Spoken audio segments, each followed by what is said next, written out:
दो तरीके का हमारा दृष्टिकोण हो जाता है। एक ये सारा संसार कुछ नहीं है, यहाँ तो दुख ही दुख है, हाँ, रिश्ते नाते बेकार है सब कुछ, तो अपने अंदर ही बैठे रहो।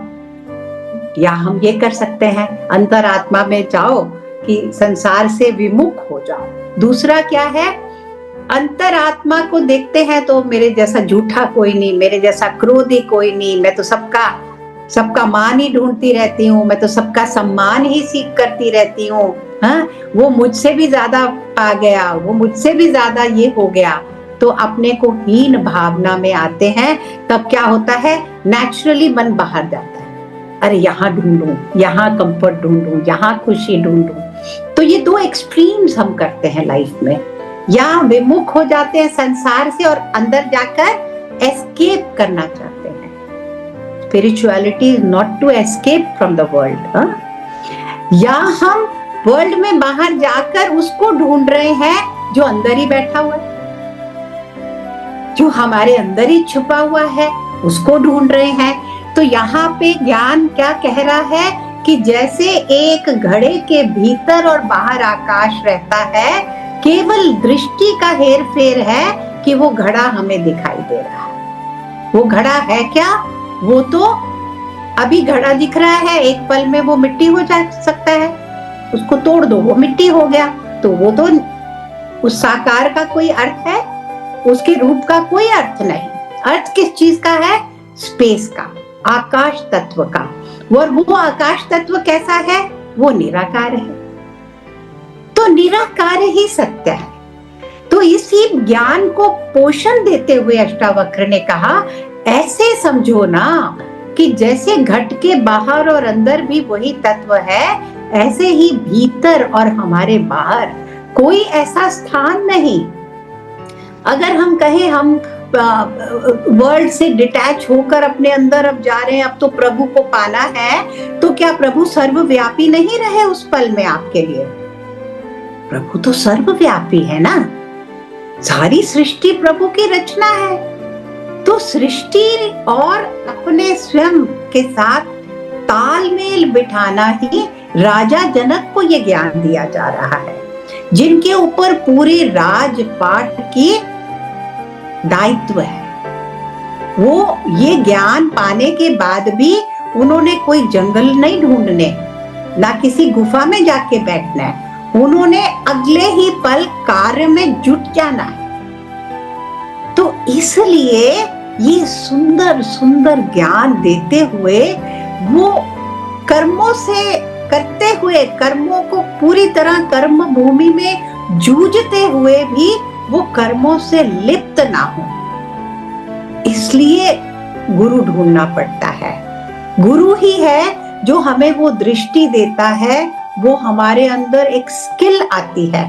हमने देखा था ना, अष्टावक्र ज्ञान में ही था पहले ही, राजा जनक ने क्या कहा जब वो कह रहे हैं ना, अहो निरंजनो, अहो मैं ये हूँ, और फिर उन्होंने कहा मैं तो, मेरे अंदर ये दक्षता कैसे आ गई कि मैं शरीर में रहते हुए भी अपने को शरीर नहीं देख रहा, है ना वो श्लोक बहुत सुंदर। तो फिर वो क्या कहते हैं, दक्ष वर्ड यूज किया, मेरे अंदर एक स्किल आ गई आपसे बात करके, आपका सानिध्य पाते ही मुझे तो ज्ञान मेरे अंदर उतरता ही जा रहा है, क्योंकि थोड़ा सा बोले हैं अष्टावक्र, उसके बाद तो बहुत सारा ज्ञान राजा जनक ने शेयर किया। क्योंकि गुरु का सानिध्य होना, गुरु की समीपता, वैसी समीपता जिसमें हम पूरे समर्पण के साथ उस तत्व को, उनके ज्ञान को ऐसे पी रहे हैं, तब उन्होंने कहा मेरे अंदर ये दक्षता आ गई कहीं से कि मैं शरीर के होते होते ही इस शरीर से दूर चला गया हूं। जय गुरुदेव ममता जी। जय गुरुदेव। जय गुरुदेव, welcome back. Thank you so much. जी, तो बहुत लोग यहाँ पे हैं जो ऑलरेडी ममता दीदी को जानते हैं। हमारे साथ ममता दीदी पहले भी जुड़ी थी एक बार, योग वशिष्ठ जब हम सुन रहे थे, और अब हम अष्टवक्र गीता सुन रहे हैं। और सौभाग्य भी शायद छोटा वर्ड पड़ जाता है, ये तो ग्रेस है कोई कि दीदी हमारे साथ आई और ये ज्ञान हमें, जो ज्ञान उन्होंने सीखा है अपने जीवन में, पुरुषार्थ रहा है दीदी का। दीदी ने श्रीमद् भागवत गीता, योग वशिष्ठ, त्रिपुरा रहस्य, इन सब ग्रंथों को पढ़ा है और इस पे उनकी टिप्पणी भी है, अगर आप चाहें तो यूट्यूब चैनल पे देख सकते हैं। और अष्टवक्र गीता पे तो आज हमारे साथ दीदी जुड़ी हैं। मैं निराकार हूँ जो हम चैप्टर पढ़ रहे हैं, उस पे बात करने के लिए, और फिर हमारे कोई भी सवाल होंगे जो कि होते ही हैं, उस पे भी दीदी हमें हमारी हेल्प करेंगी। तो मैं बता दूं दीदी मोर देन 2 डिकेड से गुरुदेव के साथ हैं और सहज समाधि के टीचर हैं, और वैसा ही वो दीदी का है भी, बिल्कुल सहजता से आपको ज्ञान बताएंगी। जो पुरुषार्थ पूरा रहा उनका 2 डिकेड से, और जो गुरु के साथ रह के ग्रेस रही है, वो आज सेशन में हमारे साथ शेयर करने के लिए आई हैं। तो पूरे ज्ञान की पल टीम की तरफ से ममता दीदी, आई वेलकम यू। जय जय गुरुदेव। गुरुदेव। I welcome you. जय जय गुरुदेव। गुरुदेव। आप इतना अच्छा काम सब लोग कर रहे हो, इतना you are lucky to have a group like this, you know. We have to be lucky to get satsang in life, no. योग वशिष्ठ में तो कहते ही है कि जहाँ सत्संग ना मिले वहां रहो ही नहीं। तो बहुत बड़ी बात है, ये छोटी बात नहीं होती है। और बहुत सालों पहले गुरुदेव ने अष्टावक्र गीता का ज्ञान सबके साथ बांटा हुआ है। और अष्टावक्र गीता सारे ही नॉलेज सीरीज में एक मेरे लिए एक बहुत स्पेशल प्लेस रखता है, क्योंकि एक समय पे इस ज्ञान ने ही मुझे अपने जीवन में बहुत हेल्प दी थी, when I needed it most. और उस समय गुरुदेव के आदेश पे मैंने पहली बार इसको सुना था, जब मुझे लग रहा था कि मुझे हेल्प चाहिए। मैं खुद अपने माइंड को नहीं हैंडल कर पा रही थी, इमोशंस को। तो गुरुदेव ने कहा सब कुछ छोड़ दो, तुम बस अष्टावक्र गीता को सुनो। और हमेशा गुरुदेव कहते हैं बस सुनो, ऐसे ना मेडिटेटिव होके नॉलेज को सुनते रहना है। और स्पेशली वो ज्ञान जो गुरु ने हमें अपनी वाणी में दे दिया है, क्योंकि उससे ज्यादा सिंपल वे में कोई पुट नहीं कर सकता नॉलेज को, जैसे गुरुदेव देते हैं ना। कई बारी हम पढ़ेंगे तो लगेगा अच्छा ये ग्रंथ में तो श्लोक ऐसे लिखा है, लेकिन गुरुदेव उसका जो सारे ग्रंथों का उस श्लोक के साथ जुड़ा हुआ निचोड़ होता है, उसको शेयर करते हैं हमारे साथ। और ऐसे शेयर करते हैं कि हम प्रैक्टिकली उसको अपनी लाइफ में एक्सपीरियंस कर सके। तो मुझे लगता है कि आपने जो मुझे नोट्स भेजे थे ना विप्रा, क्योंकि मेरे पास वो हिंदी वाली बुक नहीं है, तो मैंने एक और मेरे पास अष्टावक्र गीता की बुक है जिसमें केवल वो श्लोक्स दिए हैं। तो मुझे लग रहा है कि आपका जो ये सेशन है इसमें 3 श्लोक तो शायद आ ही रहे हैं। साकार मनृतम विधि निराकारम तु निश्चलम एत तत्वोपदेशेन न पुनर्भव संभव। ये है ना? ये आएगा कि आपने कर लिया इसको? नहीं जी दीदी, ये आएगा।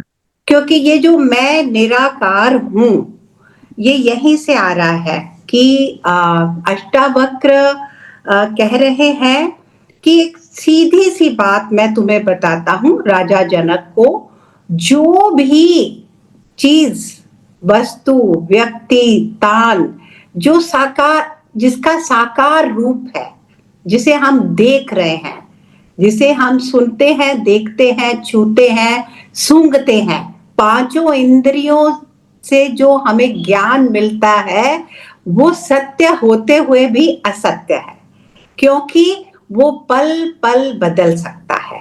तो अष्टावक्र ने कहा जो साकार मूर्तियां हैं, जितनी भी साकार रूप है, वो तुम उनको मानो कि वो असत्य हैं, और जो निराकार है, जिसका आकार नहीं है।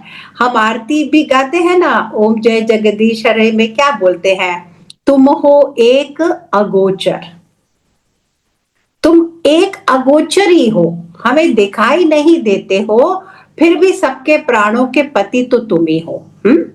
तुम हो एक अगोचर सबके प्राणपति। तो यहाँ पर निराकारम तो निश्चलम, जो निराकार है वो ही केवल सत्य है। सारे ज्ञान का ये तत्व मैं तुझे आज बता रहा हूं, अष्टावक्र जनक को कह रहे हैं। और ये तत्व इतना गहरा है कि अगर तुमने इसको पकड़ लिया, इसको पा लिया, तो तुम्हें पुनर्भव संभव न पुनर्भव संभव, तो फिर तुम्हें दूसरा जन्म मिलने की कोई संभावना नहीं, आवश्यकता नहीं। हाँ, तुम अपनी स्वेच्छा से यहाँ आना चाहो तो आओ, जैसे गुरुदेव आए हैं, स्वेच्छा से आए हैं। किस लिए आए हैं? वो हमें बहुत प्रेम करते हैं, तो हम आज ही थोड़ी उनसे जुड़े हैं, हम पहले भी उनके साथ रहे होंगे ना। तो उनको लगता है कि इस समय भी उनको हमारे साथ, एक तो दो चीजें होती हैं, कहते हैं भगवान को भी उतनी ही तड़प है भक्तों की, केवल भक्तों के अंदर तड़प नहीं है, हमारे अंदर जो तड़प है, हमें लगता है बहुत तड़प है, हमारे अंदर बहुत तड़प है, तभी तो मिला साथ, तभी तो उनको पाया। लेकिन हम इमेजिन भी नहीं कर सकते एक इनलाइटेंड मास्टर की, एक प्रभु स्वरूप इनलाइटेंड मास्टर के अंदर जो तड़प होती है हम सबके साथ रहने के लिए। तो इसीलिए वो अपनी स्वेच्छा से आते हैं। तो यहाँ अष्टावक्र कहते हैं तुम स्वेच्छा से आप आओगे, अगर तुमने ये ज्ञान एक बार समझ लिया, जिस भी चीज का रूप है, जिस भी जगह, रूप, व्यक्ति, जिसका भी कोई आकार है, वो मैं नहीं हूं, मैं केवल निराकार हूं।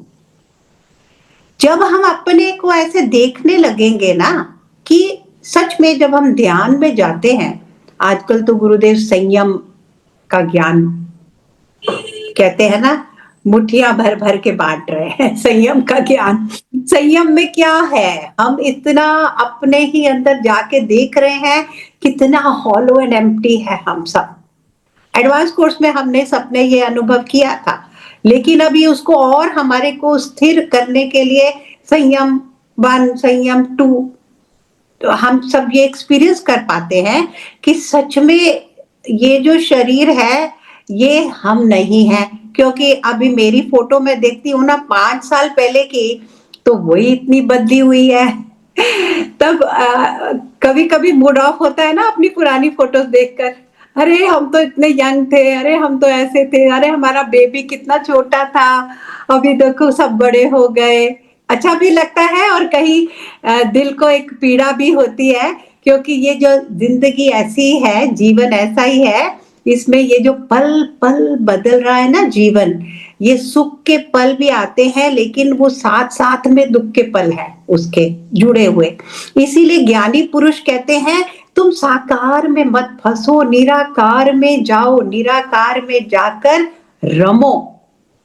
आगे चल के अष्टावक्र ये भी कहते हैं जो तुम मांगोगे ना, जो तुम्हारी इच्छा है वो पूरी होकर रहेगी, इस जन्म में नहीं तो किसी और जन्म में। लेकिन ऐसा होगा नहीं कि आपने कुछ इच्छा की है और वो सृष्टि उसे पूरा नहीं करेगी, ईश्वर उसे पूरा नहीं करेंगे। तो सोच के इच्छा करो, समझ के इच्छा करो। जो प्रभु की इच्छा करेगा वो प्रभु को पाएगा।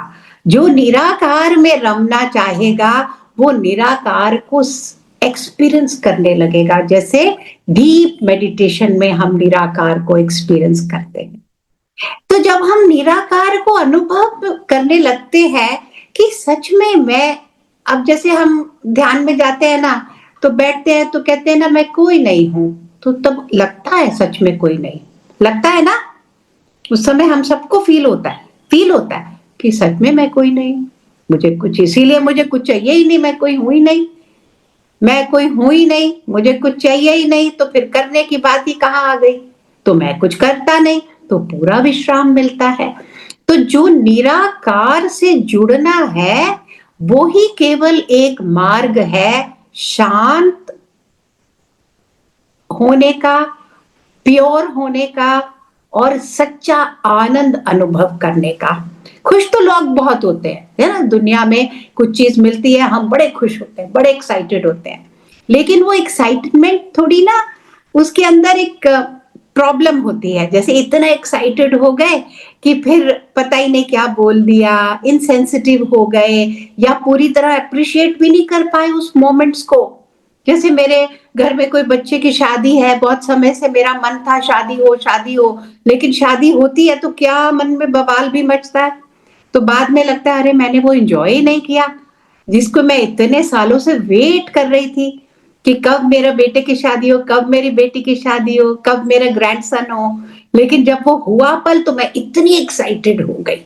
तो इसीलिए जो निराकार से आनंद जब मिलता है वो गहरा आनंद है।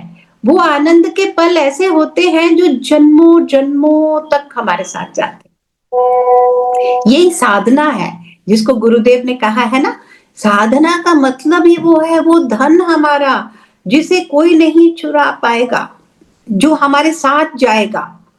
खर्चे न खूटे चोर न लूटे, पायो जी मैंने राम रतन धन पायो। तो जो निराकार से प्रेम हो जाता है वो ही प्रेम शाश्वत प्रेम है, उसका कोई अंत नहीं, वो अनंत है। वो ही हमें अनंत की ओर लेके जाता है।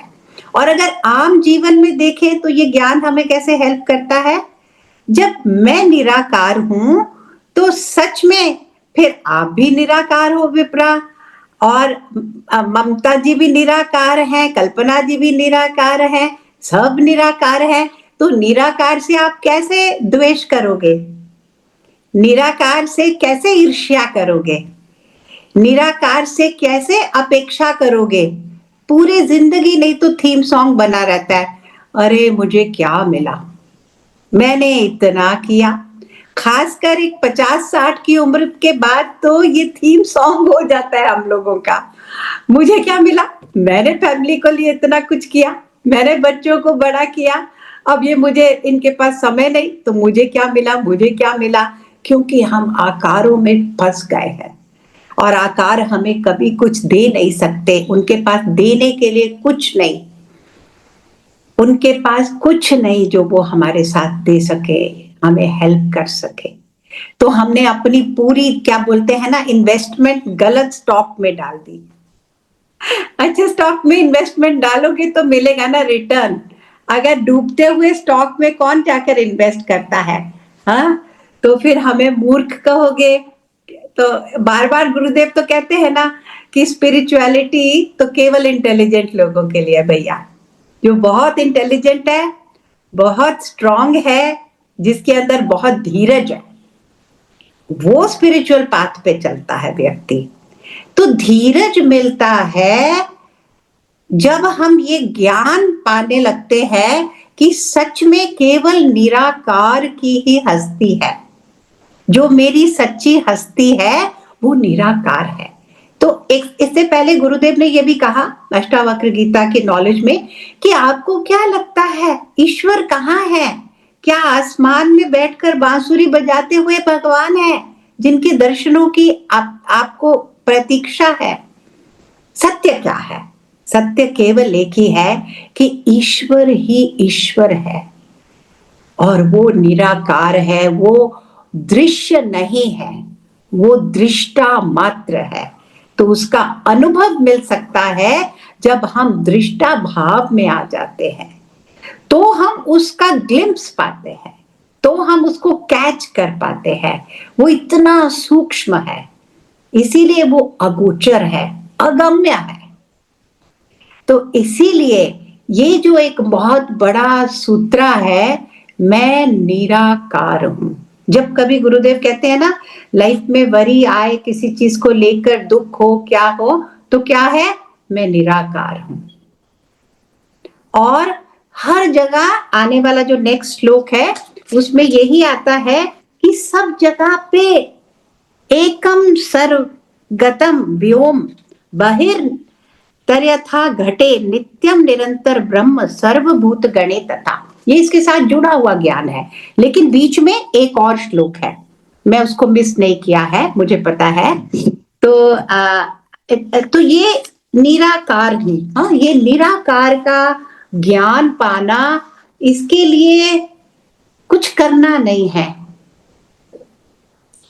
सबसे पहले हमें ये समझना होगा, इसमें जब हम हो जाते हैं ना, किसी के हो जाओ शुरू में, जब तक एक तत्व में नहीं आप स्थिर हो, क्योंकि आपके कुछ क्वेश्चंस भी मैंने देखे जो इस बात से जुड़े हुए हैं कि उस एक को कैसे अनुभव करें, उसमें कैसे उतरे। तो जब तक उसमें नहीं उतरते तो उसके हो जाओ, एक के हो जाओ, उसके प्रति समर्पित हो जाओ। तो जो जिसके प्रति हम समर्पित होते हैं ना, उसके गुण हमें फिर मिलते हैं। ये एक सृष्टि का नियम है। अगर हम ऑब्जेक्ट्स के लिए समर्पित हैं, money, house, property, position in society, health, तो ये सब हमें वैसा ही देंगे जो क्वालिटीज इनके अंदर है। हाँ? हेल्थ में हमारा समर्पण हो गया तो हेल्थ कैसी है कि कभी भी वो एक जैसी नहीं रहती। क्यों? क्योंकि वात पित्त कफ से भरा ये शरीर है, त्रिगुणात्मक ये शरीर है। किसी दिन सत्व गुण प्रधान हो गया तो किसी दिन रजोगुण, तो किसी दिन तमोगुण, किसी दिन वात बढ़ गया, किसी दिन पित्त बढ़ गया, किसी दिन कफ बढ़ गया। तो वो आपको एक जैसा तो भाव कभी भी नहीं मिलेगा, वहां एक जैसा कंफर्ट कभी नहीं मिलेगा। क्योंकि हमें क्या चाहिए? सबको कंफर्ट चाहिए। हम सब जैसे ही अपने माँ की गर्भ में आते हैं ना, तो वहां से हमारा डिस्कम्फर्ट शुरू हो गया था। 9 महीने का डिस्कम्फर्ट, उसको तो आज हम इमेजिन भी नहीं कर सकते, क्योंकि प्रभु की कृपा है कि हम भूल गए हैं उस डिस्कम्फर्ट को। तो हम डिस्कम्फर्ट से ही इस संसार में आए और सांसारिक चीजों के पीछे भागते भागते, कंफर्ट ढूंढते ढूंढते हमें कंफर्ट नहीं मिल रहा। तो इसीलिए अष्टावक्र ने कहा, तुम एक बार इस तत्व के साथ एक हो जाओ कि जो निराकार है वो ही सत्य है। तब तुम्हें इस तरह ऐसे मुक्त हो जाओगे तुम कि तुम्हें दोबारा जन्म लेने की भी आवश्यकता नहीं पड़ेगी। क्योंकि यही तो हम बोलते हैं ना, हमने कभी इसके ऊपर इतना विचार नहीं किया। बोलते तो सब है ना, बस जी जन्म के मुक्ति पाए, जन्मों के जंजाल से मुक्ति पाए, पर शायद इस जन्म को भी छोड़ने के लिए कोई तैयार नहीं है। 90 की एज में भी ढूंढते हैं ऐसी औषधि जो और देर हमें चलाए। हाँ, हेल्थ फूड ढूंढते हैं सारा टाइम।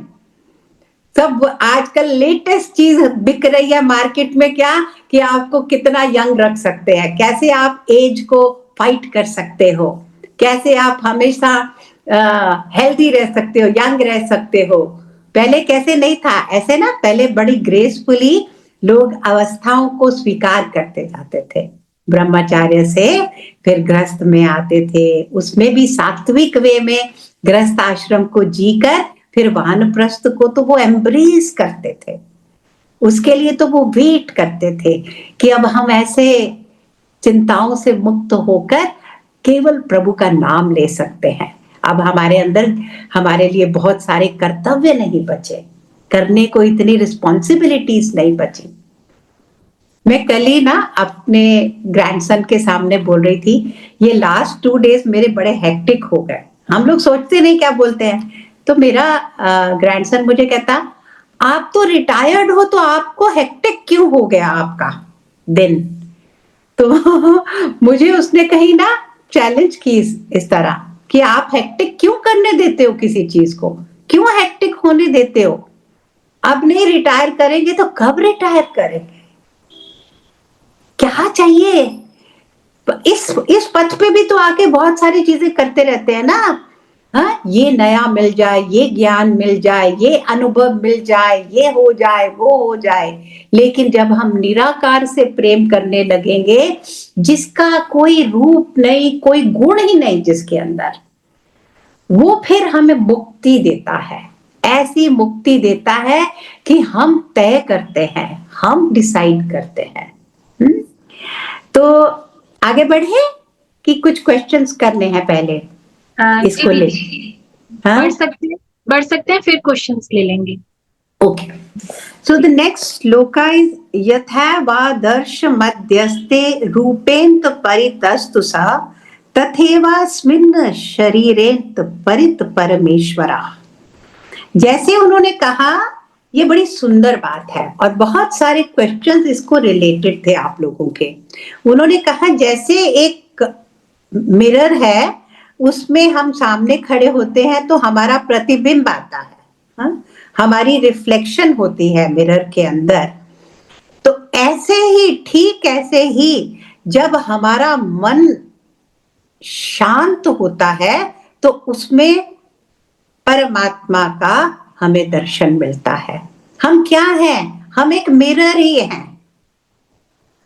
त्रिपुरा रहस्य में एक बड़ी सुंदर ज्ञान की बात कही गई है कि हम मिरर स्वरूप हैं और उससे मुक्ति मिलती है जब हम ये देखते हैं ना कि हम केवल मिरर हैं। मिरर क्या करता है? कुछ जज नहीं करता। किसी चीज वो उसको रिफ्लेक्ट जरूर करता है, आग को रिफ्लेक्ट करता है पर वो गर्म तो नहीं होता मिरर। पानी को रिफ्लेक्ट करता है पर वो गीला तो नहीं होता। तरह तरह की चीजों को रिफ्लेक्ट करता है केवल क्योंकि वो एक साक्षी है और उसका जितना वो निर्मल है, जितना वो साफ है, उतना ही उसकी इमेज साफ है। तो अगर मिरर के ऊपर आप काला पेंट डाल दोगे तो हम उसके सामने खड़े हैं तो कुछ नहीं दिखाई देगा। तो यहाँ अष्टावक्र ने कहा जब मन चंचल होता है, रेस्टलेस होता है, तब आप उस निराकार का दर्शन नहीं पाओगे क्योंकि वो निराकार है। तो कैसे उसको कैच करना है, उसको कैसे पाएंगे? तो उन्होंने कहा जब तुम्हारा मन शांत होगा तब तुम उस परम तत्व के स्वरूप का ऐसे ही दर्शन मिलेगा बिल्कुल तुमको जैसे कि शीशे के सामने रखे ऑब्जेक्ट का। इसीलिए कहते हैं ना जो ज्ञानी पुरुष है वो परमात्मा का दर्शन कैसे करता है? जैसे हाथ में रखा हुआ आंवला, मेरे हाथ पे आंवला रखा है और मुझे ऐसे उसको देखने में कोई प्रॉब्लम नहीं। ठीक ऐसे ही जो प्रभु के प्यारे ज्ञानी, आत्मज्ञानी, आत्मा में स्थित, निराकार में स्थित जो बड़े बड़े ज्ञानी पुरुष हैं वो परमात्मा को ऐसे ही देखते हैं जैसे कि शीशे के सामने हम अपने को देखते हैं। तो कौन कहता है कि प्रभु दिखाई नहीं देते? कौन कहता है कि निराकार से कैसे जुड़ें? कौन कह सकता है कि हम प्रभु से एकता कैसे अनुभव करें? केवल हमें दर्पण मात्र हो जाना है। तो यहाँ ये बड़ी सुंदर हमें सिमिली दी है अष्टावक्र ने कि जैसे दर्पण में दिखता है ऑब्जेक्ट, उसके सामने कोई भी पदार्थ उसके सामने रखा जाए, ऐसे ही जब मन शांत हो जाएगा। कैसे मन शांत होगा? जब हम निराकार से जुड़े हुए होंगे, जब सब साकार से हमने उसको नेगेट कर दिया कि ये सत्य नहीं। ये क्या है? सबसे बड़ा विवेक है। विवेक का मतलब ही ये है जो सत्य और असत्य की पहचान आराम से करते हैं, जैसी दृष्टि। तो फिर हम दर्शन की तरह, दर्पण की तरह हमें दर्शन मिलेगा। ऑब्जेक्ट्स का जैसे मिलता है ऐसे ही प्रभु का मिलेगा। अब इसको और सपोर्ट देने के लिए, इस नॉलेज को और सपोर्ट देने के लिए अष्टावक्र कहते हैं एकम सर्वगतम व्योम बहिरंतर्या घटे नित्यम निरंतरम ब्रह्म सर्वभूत गणे तथा। तो उन्होंने कहा एक घट का एग्जाम्पल दिया है। वहां पर आपका जो स्क्रिप्ट था उसमें घर वर्ड था तो भी ठीक है, घर भी चलता है एग्जाम्पल एक ही है, लेकिन ये घट है। घट मीन्स घड़ा। घड़े के अंदर घड़े की वैल्यू अपने में कुछ नहीं, मिट्टी की वैल्यू थोड़ी है। वैल्यू किस चीज की है? उसके अंदर जो स्पेस क्रिएट हो गई। अगर बड़ा घड़ा है तो आप ज्यादा पानी भर सकते हैं, छोटा सा लोटा होगा तो थोड़ा पानी भर पाएंगे। तो स्पेस की वैल्यू है और उसके अंदर भी स्पेस है और बाहर भी स्पेस है, वही स्पेस है। अगर आप उस घड़े को तोड़ देते हो तो वो सारी स्पेस कैसी हो गई? One, it becomes one. तो ऐसे ही जो नित्य प्रभु, जो परमात्मा, जो नित्य है और निरंतर है, जिसका कभी ब्रेक नहीं होगा। ये थोड़ी है कि सतयुग में ही केवल ईश्वर थे। हाँ, द्वापर में भी भगवान आए, त्रेता में भी प्रभु आए, हर समय प्रभु है। प्रभु निरंतर है, नित्यम निरंतर ब्रह्म सर्वभूत गणे तथा। ऐसे ही सर्वभूतों में ईश्वर का वास है। ये क्यों बता रहे हैं? क्योंकि यहाँ ही गुरुदेव ने एक बहुत सुंदर ज्ञान दिया। उन्होंने कहा दो तरीके का हमारा दृष्टिकोण हो जाता है। एक ये सारा संसार कुछ नहीं है, या तो दुख ही दुख है। हाँ, रिश्ते नाते बेकार है, सब कुछ तो अपने अंदर ही बैठे रहो। या हम ये कर सकते हैं, अंतरात्मा में जाओ कि संसार से विमुख हो जाओ। दूसरा क्या है? अंतरात्मा को देखते हैं तो मेरे जैसा झूठा कोई नहीं, मेरे जैसा क्रोधी कोई नहीं, मैं तो सबका मान ही ढूंढती रहती हूँ, मैं तो सबका सम्मान ही सीख करती रहती हूँ। हाँ, वो मुझसे भी ज्यादा आ गया, वो मुझसे भी ज्यादा ये हो गया। तो अपने को हीन भावना में आते हैं। तब क्या होता है? नेचुरली मन बाहर जाता है। अरे यहाँ ढूंढूं, यहाँ कंफर्ट ढूंढूं, यहाँ खुशी ढूंढूं। तो ये दो एक्सट्रीम्स हम करते हैं लाइफ में। या विमुख हो जाते हैं संसार से और अंदर जाकर एस्केप करना चाहते हैं। Spirituality is not to escape from the world. या हम वर्ल्ड में बाहर जाकर उसको ढूंढ रहे हैं जो अंदर ही बैठा हुआ है, जो हमारे अंदर ही छुपा हुआ है, उसको ढूंढ रहे हैं। तो यहाँ पे ज्ञान क्या कह रहा है कि जैसे एक घड़े के भीतर और बाहर आकाश रहता है, केवल दृष्टि का हेर फेर है कि वो घड़ा हमें दिखाई दे रहा है। वो घड़ा है क्या? वो तो अभी घड़ा दिख रहा है, एक पल में वो मिट्टी हो जा सकता है। उसको तोड़ दो, वो मिट्टी हो गया। तो वो तो उस साकार का कोई अर्थ है? उसके रूप का कोई अर्थ नहीं। अर्थ किस चीज का है? स्पेस का, आकाश तत्व का। और वो आकाश तत्व कैसा है? वो निराकार है। तो निराकार ही सत्य है। तो इसी ज्ञान को पोषण देते हुए अष्टावक्र ने कहा, ऐसे समझो ना कि जैसे घट के बाहर और अंदर भी वही तत्व है, ऐसे ही भीतर और हमारे बाहर कोई ऐसा स्थान नहीं। अगर हम कहें हम वर्ल्ड से डिटैच होकर अपने अंदर अब जा रहे हैं, अब तो प्रभु को पाना है, तो क्या प्रभु सर्वव्यापी नहीं रहे उस पल में आपके लिए? प्रभु तो सर्वव्यापी है ना। सारी सृष्टि प्रभु की रचना है। तो सृष्टि और अपने स्वयं के साथ तालमेल बिठाना ही राजा जनक को यह ज्ञान दिया जा रहा है, जिनके ऊपर पूरे राजपाट की दायित्व है। वो ये ज्ञान पाने के बाद भी उन्होंने कोई जंगल नहीं ढूंढने, ना किसी गुफा में जाके बैठना है। उन्होंने अगले ही पल कार्य में जुट जाना है। तो इसलिए ये सुंदर सुंदर ज्ञान देते हुए वो कर्मों से करते हुए, कर्मों को पूरी तरह कर्म भूमि में जूझते हुए भी वो कर्मों से लिप्त ना हो, इसलिए गुरु ढूंढना पड़ता है। गुरु ही है जो हमें वो दृष्टि देता है, वो हमारे अंदर एक स्किल आती है। हमने देखा था ना, अष्टावक्र ज्ञान में ही था पहले ही। राजा जनक ने क्या कहा जब वो कह रहे हैं ना, अहो निरंजनो, अहो मैं ये हूं। और फिर उन्होंने कहा मैं तो, मेरे अंदर ये दक्षता कैसे आ गई कि मैं शरीर में रहते हुए भी अपने को शरीर नहीं देख रहा। है ना वो श्लोक बहुत सुंदर। तो फिर वो क्या कहते हैं, दक्ष वर्ड यूज किया, मेरे अंदर एक स्किल आ गई आपसे बात करके, आपका सानिध्य पाते ही मुझे तो ज्ञान मेरे अंदर उतरता ही जा रहा है। क्योंकि थोड़ा सा बोले हैं अष्टावक्र, उसके बाद तो बहुत सारा ज्ञान राजा जनक ने शेयर किया। क्योंकि गुरु का सानिध्य होना, गुरु की समीपता, वैसी समीपता जिसमें हम पूरे समर्पण के साथ उस तत्व को, उनके ज्ञान को ऐसे पी रहे हैं।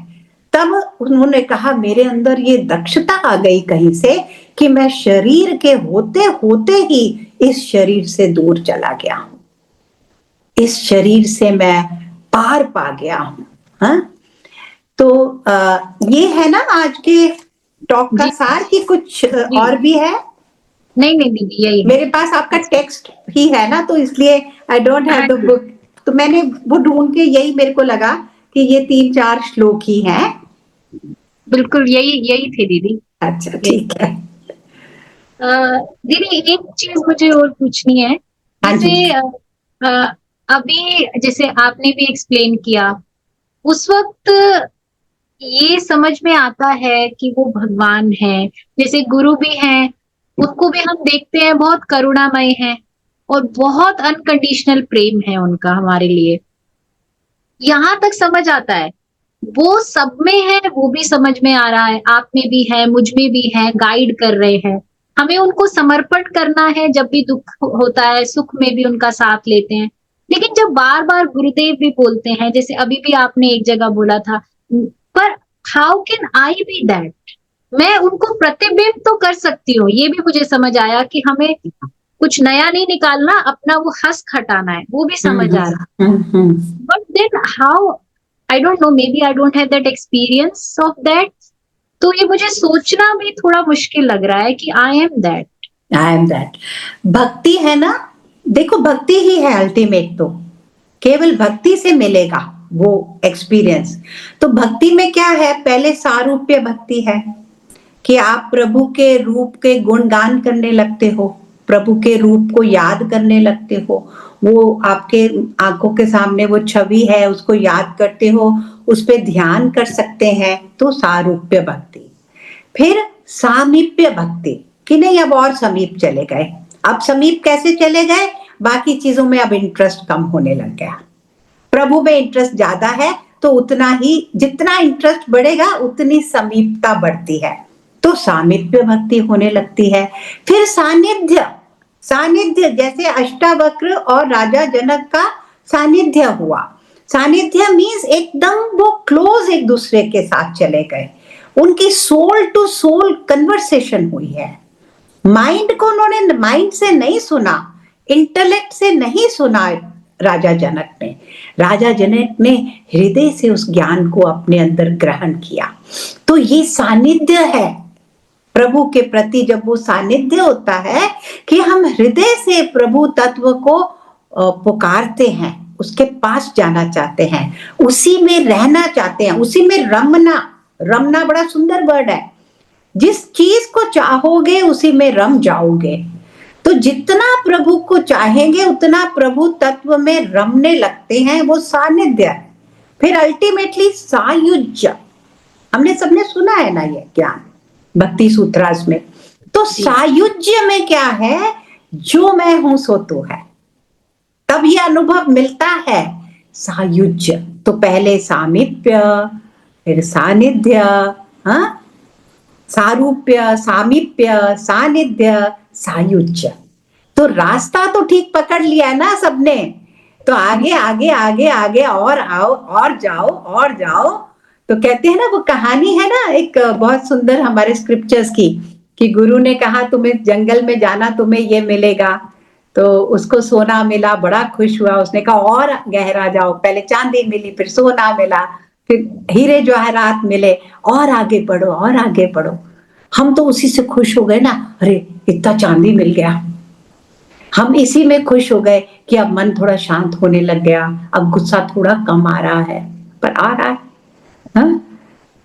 तो उसी में वहां पर रुकना नहीं है, निरंतर। जैसे भगवत गीता में भगवान को अर्जुन ने यही कहा कि आप परम ज्ञान बोल रहे हो प्रभु, लेकिन मेरे पल्ले नहीं पड़ रहा, मेरे पल्ले कुछ नहीं पड़ रहा, मैं तो अपने गुरुजनों की ऊपर तीर नहीं चला पा रहा हूँ। भीष्म पितामह मेरे सबसे प्रिय, मेरे सबसे रेवर्ड, मैं उन पे कैसे वार करूं, तो इसलिए मेरे पल्ले नहीं पड़ रहा। तब प्रभु ने कहा, और अर्जुन कहते मेरा मन मेरे वश में ही नहीं है। तो प्रभु ने कहा मन को काबू करना बहुत मुश्किल है। आप हवा को तो पकड़ सकते हो, कैच कर सकते हो, आपके मन को नहीं कैच कर सकते हो। लेकिन निरंतर अभ्यास, निरंतर अभ्यास। और अभ्यास के बारे में गुरुदेव ने कहा ही है कि अभ्यास तभी होता है जब गुरु का सामीप्य हो, सानिध्य हो। आप ज्ञानी पुरुषों के साथ जब अपने मन को जोड़ते हो तो फिर आपका अभ्यास होता है। कहते हैं ना, ध्यानी के साथ बैठ के ध्यान करो तो ध्यान होता है। ध्यानी देता है आपको मंत्रा तो ध्यान होने लगता है। किताबों में भी है ना ये सब लिखा हुआ। तो किताबी ज्ञान से क्या क्या हुआ? कुछ नहीं मिला। थोड़ी देर के लिए उसने हमको एक रस दिया, एंटरटेनमेंट दी, लेकिन उसके आगे नहीं बढ़ पाए। आगे बढ़ने के लिए आपको एक ये समीपता, ये सानिध्य जीवन में उसकी जरूरत है। फिजिकल सानिध्य नहीं, फिजिकल सानिध्य की आवश्यकता नहीं, पर वो ज्ञान, वो मैसेज, अरे सालों साल निकल जाते हैं। आप पूछिए, टीचर्स से पूछिए, सालों साल निकल जाते हैं accepting people and situations as they are. There is a gap between reality and listening. Don't be a football of other people's opinion. Simple, such simple truth. जो ट्रूथ है ना वो सिंपल है, उसको कॉम्प्लिकेटेड हम ऐसे ही बनाते हैं। तो सिंपल रहने दो, उस ट्रूथ को बहुत सिंपल रहने दो और तभी वो आपके जीवन में उतरता है। इसीलिए अष्टावक्र ने कहा जो निराकार है, तो गुण और दोष से परे है जो। नहीं तो हम क्या करते हैं, कोई भी टेक्निक मिली, कोई साधना सिखाई किसी ने, उसके गुण दोष ढूंढते हैं उसमें। तो गुण और दोषों से मुक्त होकर उस निराकार तत्व के साथ हो जाना, तो क्या है, हम उसी पल सारे बंधनों से मुक्त हो जाते हैं, सारी एक्सपेक्टेशन से मुक्त हो जाते हैं। अगर मेरे बच्चे निराकार हैं तो मैं उनसे क्या एक्सपेक्ट करूंगी? हाँ, मेरा पति निराकार है तो मेरे को किस बात का गुस्सा आएगा? मैं ऐसे एग्जाम्पल्स दे रही हूँ ना, ऐसे ही होता है ना, बच्चों से एक्सपेक्टेशन होती है, पति पे गुस्से आते हैं, तो उनको निराकार, वो निराकार है। That is a fact also. केवल वो ऐसा नहीं है।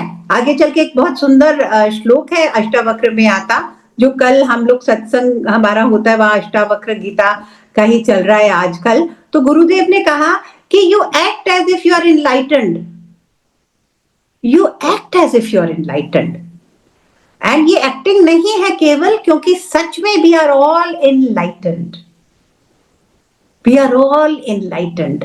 तो जब हम निराकार हो जाते हैं, निराकार देखते हैं, तब क्या है, हमारी अस्तित्व फिर भी है ना, उसका भास तो है कि मैं हूं। अंधेरा कमरा है, उसमें बैठे हैं तो भी हमारे होने का आभास हमें आता है। ऐसे ही हम निराकार होते हुए भी हैं। तो कैसे हैं हम? केवल ज्ञान की जैसे ज्योति होती है, हम केवल ज्योति स्वरूप हैं, केवल ज्योति स्वरूप है।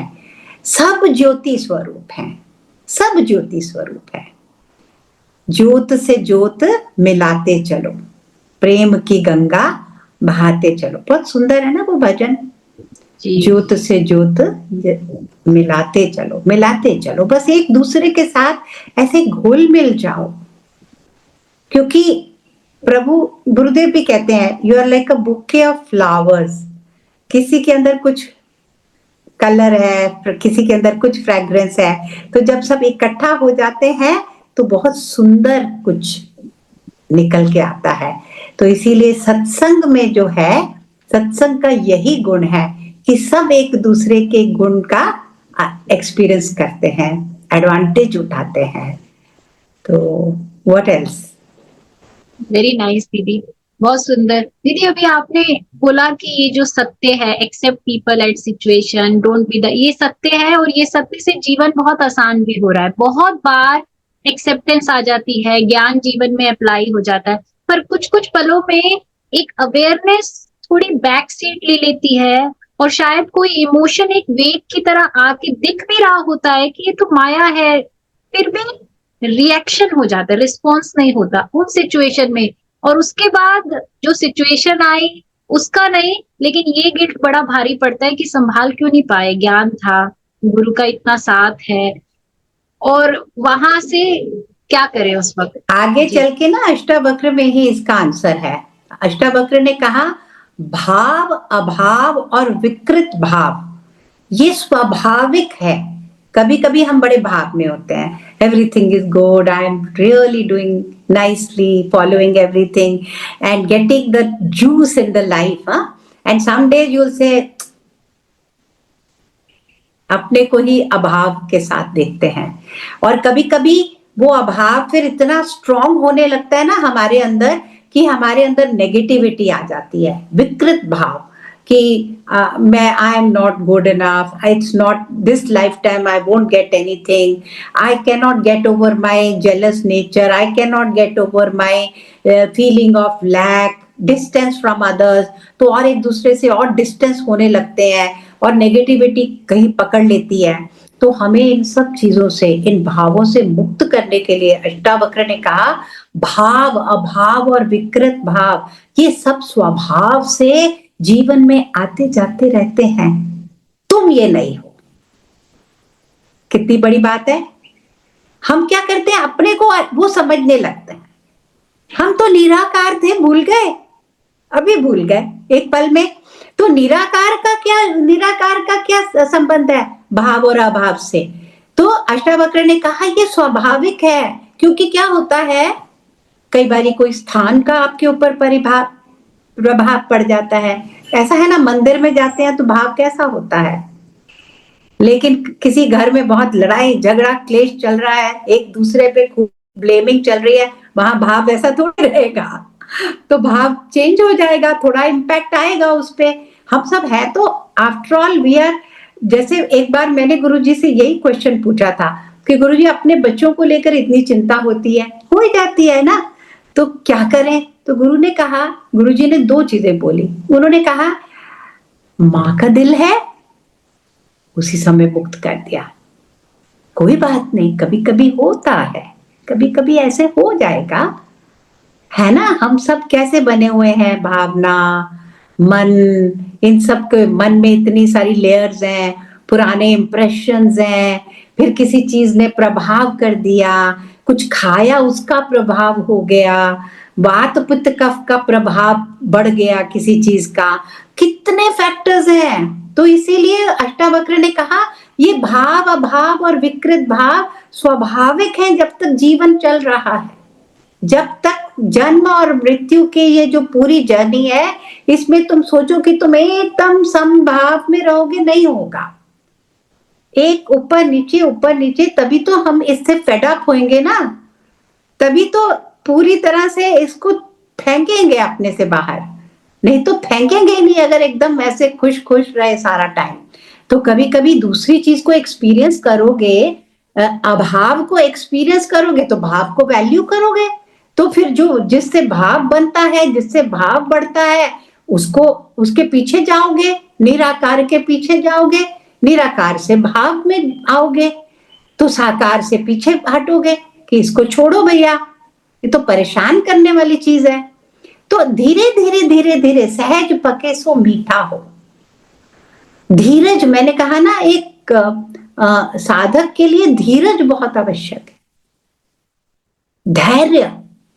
इतने सालों का बैगेज लेकर, इतने जन्मों का बैगेज लेके आ रहे हैं, इतनी वासनाएं हैं मन में, तो आगे चल के अष्टावक्र ने उसको भी डील किया है कि ये वासनाओं की जगह किसकी वासना करो, ईश्वर की वासना करो, तो ईश्वर जैसे हो जाओगे। तो बहुत ही सुंदर कंप्लीट नॉलेज है अष्टावक्र की। It is a unique knowledge जो कि आपकी लाइफ को ट्रांसफॉर्म कर देगी। आप अब वैसे नहीं रहोगे।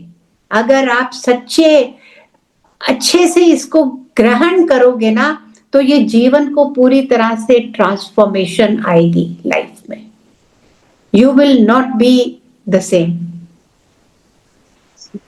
तो अष्टावक्र गीता का ज्ञान तो जैसे फैमिली में अगर सुनो ना, तो सबको साथ साथ सुनाओ। क्योंकि कहीं अब आपका नेक्स्ट क्वेश्चन मैं ले रही हूँ विप्रा, जिसमें आपने कहा है कि बहुत जो नियर वंस हैं आपके, इनर सर्कल है ना, वहां वैराग्य को कैसे डील करना है ना, ये क्वेश्चन एक। तो गुरुजी भी हमेशा कहते हैं कि पहले क्या था, सब मिलके करते थे। स्पिरिचुअल जर्नी भी जो है ना, सबके साथ होती थी, परिवार इकट्ठे करते थे, तो धीरे धीरे धीरे धीरे सब प्रोग्रेस करते थे। और दूसरी बात यह है कि लाइफ में द्वैत में जब आते हैं तो द्वैत के नियम चलेंगे। अद्वैत किस लिए है कि हम अपने में स्थिर हो जाएं और उस ज्ञान से उस अद्वैत मतलब कोई दो है ही नहीं, लेकिन फिर भी भगवान ने ये संसार बनाया है जिसमें तरह तरह की डाइवर्सिटी बना दी है, तो ये द्वैत के नियम अलग होंगे। तो जो द्वैत के नियम चलेंगे उसमें हम क्या कर सकते हैं, ज्ञान में रहते हुए हम द्वैत में जिएंगे। वो कैसे? वैराग्य को लेकर स्पेशली गुरुदेव कहते हैं आपका वैराग्य कैसा होना चाहिए, जैसे पेड़ की जड़ें जो पृथ्वी के अंदर होती हैं, किसी को नहीं दिखाई देती। अपने घर अपने फैमिली में ऐसे मत जताओ मैं तो पूरी तरह से वैरागी हूं, मुझे तुम लोगों से कुछ लेना देना नहीं। तो फिर कैसे गृहस्थी चलेगी, कैसे फैमिली लाइफ निभाएंगे? हाँ, तो सबके साथ रहते हुए भी हमारी डिस्पैशन को नर्चर करो, उसको पानी दो, उसकी जड़ों को अच्छे से करो, अपनी साधना से, अपनी सेवा से, अपने सत्संग से। लेकिन जब उनके साथ डीलिंग कर रहे हैं तो वैरागी मन जो है उसको दर्शाना नहीं। उसके उनके साथ जियो तो ऐसे ही जैसे उनकी आपके प्रति एक्सपेक्टेशन है। सुपर। फिर वो धीरे धीरे स्किल, जैसे अष्टावक्र ने कहा ना, राजा जनक ने भी कहा ना, मेरे अंदर एक स्किल आ रही है, उन्होंने अनुभव किया। तो ये जैसे जैसे जितना गुरु के साथ रहते हैं उतना स्किलफुल होने लगते हैं। और फिर गुरु भी तो खाली थोड़ी बैठे हैं, उनका काम ही है हमारी लाइफ को स्मूथ करना, हमारे रिलेशनशिप्स को स्मूथ करना। हो रहा है ना हम सबकी लाइफ में, जहां भी हम हैं, जिस भी सिचुएशन में है, एवरीथिंग इज इम्प्रूविंग। सो गुरुदेव ने कहा, आगे चल के अष्टावक्र में ही गुरुदेव ने कहा है कि यहाँ आकर भी क्या तुम सोए पड़े हो, तुम्हें ये दिख नहीं रहा कि कितना तुम्हारा प्रोटेक्शन है तुम्हें मिली हुई, कितना ग्रेस तुम्हारे जीवन पे न्यौछावर होता जा रहा है पल पल। तुम अभी भी कंप्लेन करते हो, अभी भी लैक में आते हो, तुम ये सोए हुए हो, तुम जागो इस बात के प्रति that you are protected, you are being taken care of, all your desires will be fulfilled, all your needs will be met, only those desires which are good for you, which are good for you। अब बच्चा कहता है मेरे को toffee चाहिए, उसकी तो Dzire toffee की है, और माँ कितनी टॉफियां खिला देगी, है ना? वैसे बस जो हमारे लिए अच्छा है वो होके रहेगा हमारे लिए। What else are the questions?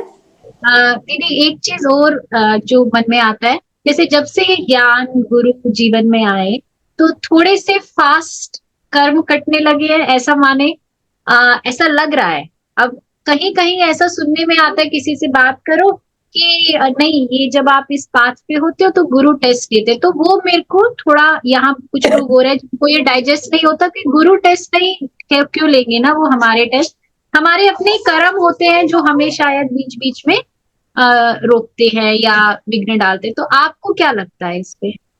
जो आपको अच्छा लगे आप वो मान लो। जिससे आप फ्री फील करो वो मान लो। अगर आपको लगता है मेरे गुरु मेरा इम्तिहान ले रहे हैं तो मुझे तो अच्छे नंबरों से पास होना है, तो वो कर लो। अगर आपको लगता है कि नहीं मैंने ही तो कर्म करे हैं जो सामने आ रहे हैं, तो अभी इनको फेस करने के लिए कोई और थोड़ी आने वाला है, तो वो कर लो, दोनों ठीक है। ये सब तो क्या है, मन को समझाने की बातें हैं। मन है ऐसा ना, कोई किसी का मन कैसे समझता है, किसी का मन कैसे समझता है। कोई भी ऐसा परम वाक्य नहीं है यहाँ पर कि यही सत्य है, दूसरी चीज सत्य नहीं है। जो आपको हेल्प करता है उसकी हेल्प ले लो बस, और आगे बढ़ो, फंसने मत दो अपने आप को। सुपर। दीदी, बहुत अच्छा लग रहा है, ऐसे लग रहा है जवाब मिल रहे हैं, तो मैं पूछ रही हूँ, ये रिलेशनशिप्स जो हमारे हैं उसका पर्पस क्या है? क्योंकि ये तो समझ आ गया, we don't have to base our happiness on that. जितना मन से वैराग में रहेंगे उतना हमें अंदर शांति मिलती है। तो फिर ये है क्यों हम साथ में? कितना प्यारा है रिलेशनशिप, सारे रिलेशनशिप इतने प्यारे हैं। मैं आप लोगों के साथ बैठी हूँ, मुझे बहुत अच्छा लग रहा है। यही तो आनंद है जीवन का, यही तो रस है। नहीं तो कितना नीरस थोड़ी भगवान ने बनाना था। तरह तरह के फूल बनाए, तरह तरह की सब्जियां बनाई, एक लौकी बना देते तो हम सब चिल्लाते, हाँ खाली एक लौकी, दिन में खाओ रात को खाओ, मैंने एक सब्जी बना दी तुम्हारे लिए। नहीं, तरह तरह के व्यक्ति बनाए, तरह तरह के रिश्ते नाते बनाए, सारी खुशबू लो। माँ बनने का आनंद उठाओ, पत्नी बनने का आनंद उठाओ, भाई बनने का, बहन बनने का, सारे रस दिए हैं ताकि हम इन सबको एंजॉय कर सके। इनमें इंटेंगल नहीं होना है, इनको एंजॉय कर सके। ये सब क्या है, प्रभु की लीला है। प्रभु क्या है, प्रभु तो लीला उन्हें प्यारी लगती है इसलिए करते हैं प्रभु। कृष्ण भगवान आए, उन्होंने लीला की अपनी, राम जी आए, उन्होंने अपनी लीला रचाई है। रावण को क्यों बना दिया भाई, रावण को क्यों बनने दे दिया? अब बोलो, कैसे प्रभु के होते हुए रावण सीता को उठा के ले गया? किसी में इतनी हिम्मत है? नहीं। अभी हम बात कर रहे थे, ज्ञान की बात कर रहे थे, तो हम कह रहे थे ना, किसी आकार वाले के पास इतनी शक्ति नहीं कि आपको कुछ दे सके या आपसे कुछ ले सके, लेकिन प्रभु की लीला है और उसके अंदर एक मैसेज है।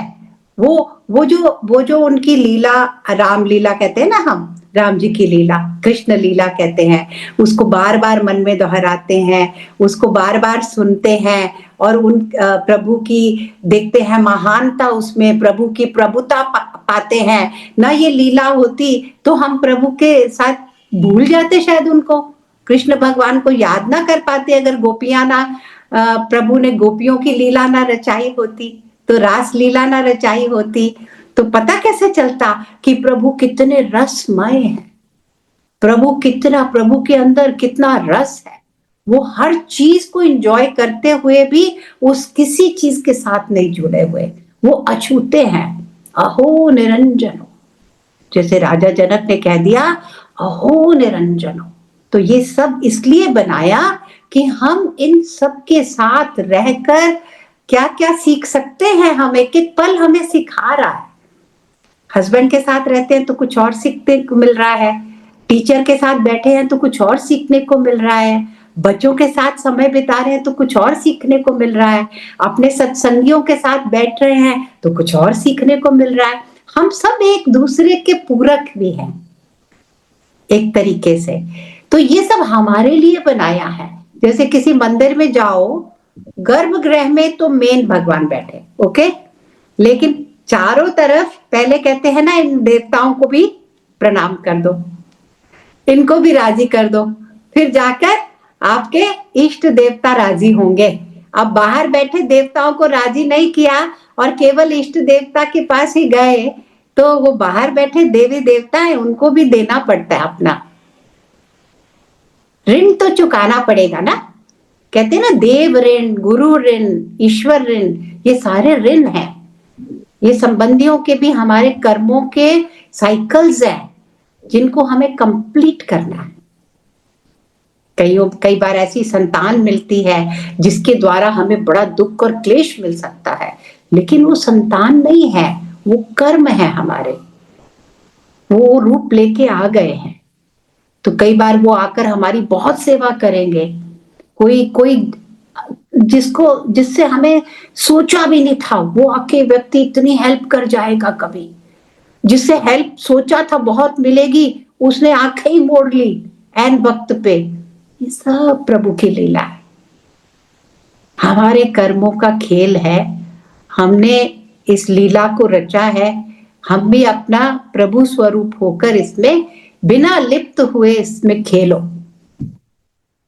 सुपर सुपर, वेरी नाइस दीदी। बस एक और फिर बाकी बाकी लोग भी काफी वेट कर रहे हैं। हाँ जी, मैं पूछना चाहता राम गोपाल जी, आपने अनम्यूट किया, पूछना है? हाँ जी, मैं पूछना चाह रहा था, हाँ जी, पूछ। अभी जो श्लोक लिया है आपने, हम्म, साकारम अनृतम विद्धि निराकारम तु निश्चलम। हम्म, साकार जो है वो मिथ्या है और निराकार ही तू है। हाँ, तो अब जब इस तरह से कहा जाता है कि भाई साकार का वैराग्य, साकार से डिटेचमेंट होना चाहिए लाइफ में, ताकि हम अपने निराकार स्वरूप को जान सके।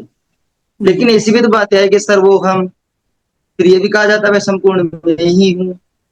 हाँ, तो इसमें एक तरफ से विरोधाभास सा लगता है, जैसे एक तरफ हमें सबसे डिटेच हो करके दूर भी होना, फिर ये भी कहा जाएगा सब कुछ मैं ही हूँ, सर्वत्र मैं ही हूँ। तो इसको समझाइए आप इस तरह से ये दोनों चीजें।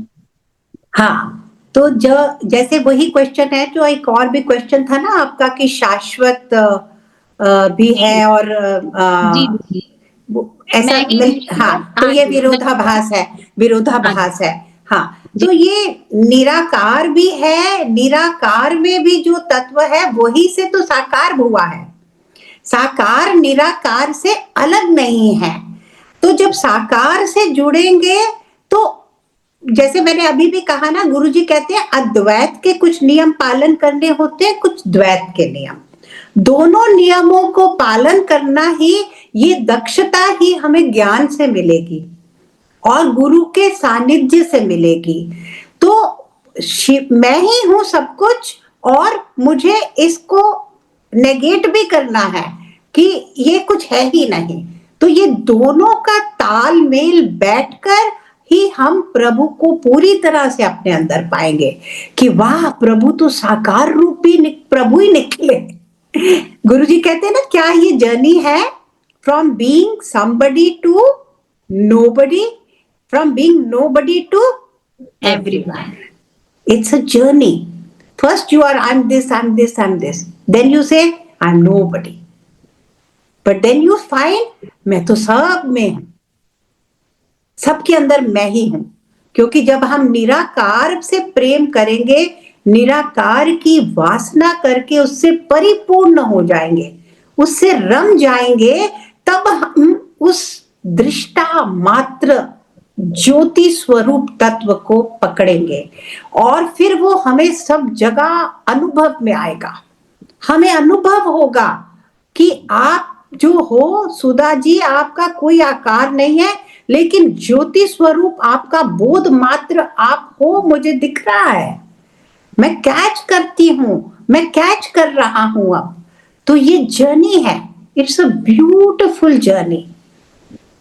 हाँ जी, वेरी आपने नाइस। जो कहा कि मेरी समझ में आया कि जर्नी जैसे स्टेप बाय स्टेप जो है सर्वोहम तक हम पहुंचेंगे, इसका मतलब। बिल्कुल बिल्कुल, सर्वम ब्रह्ममयम, ये सबसे बड़ी पूजा है।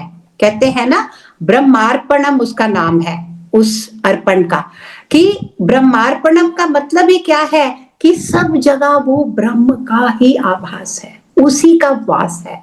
सर्वम ब्रह्ममयम, सर्वम ब्रह्ममयम। इसकी तो कर्म पहले साधना नेति को कैसे? नेति है जी, पहले नेति नेति, गुरुजी कहते हैं ना, पहले हाँ। नेति नेति करके जब बिल्कुल खाली हो गए तो फिर ये भी मैं हूं, ये भी मैं हूं, ये भी मैं हूं, यहां भी मैं हूं, जहां देखूं वही नारायण है, तुझ में भी, मुझ में भी, सब में। तो ऐसे वो एक अवस्था आएगी, अवस्था आती है। मीरा के जीवन में आई, गोपियों ने पाया कि कृष्ण उनके पास ही थे, वो कृष्ण से बातें करती थी, जबकि कृष्ण तो द्वारका में बैठे हुए थे।